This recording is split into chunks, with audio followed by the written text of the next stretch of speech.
গুরুতর অসুস্থ হয়ে হসপিটালে ভর্তি অভিনেত্রী মানসী সিনহা। বিস্তারিত জানতে ভিডিওটি দেখুন। ছোট পর্দায় অভিনয় করার পাশাপাশি বড় পর্দাতেও একাধিক ছবিতে অভিনয় করেছেন তিনি। তবে বেশিরভাগ মা, মাসি কিংবা শাশুড়ির চরিত্রে অভিনয় করতে দেখা গেছে তাকে। কথা হচ্ছে অভিনেত্রী তথা পরিচালক মানসী সিনহাকে নিয়ে। ইতিমধ্যে তার দ্বিতীয় ছবি ৫ নং স্বপ্নময় লেন মুক্তি পেয়েছে। মানসী সিনহা পরিচালিত ছবিতে প্রযোজনা করেছে শুভঙ্কর মিত্র, সঙ্গীত পরিচালনা করেছে জয় সরকার। এছাড়াও ছবিতে অভিনয় করছেন খারাজ মুখার্জি, অপরাজিতা আট্ট, চন্দন সেন সহ আরও অনেকেই।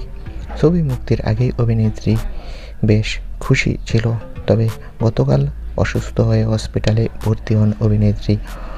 হঠাৎ করেই অভিনেত্রীর প্রচণ্ড জ্বর আর ঠান্ডা লাগে, কিন্তু জ্বর কিছুতেই নামছিল না। তড়িঘড়ি করে হসপিটালে ভর্তি করা হয়।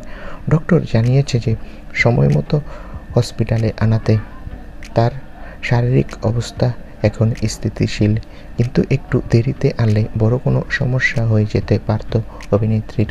তো বন্ধুরা, অভিনেত্রী মানসী বর্তমানে আগের চেয়ে সুস্থ রয়েছে।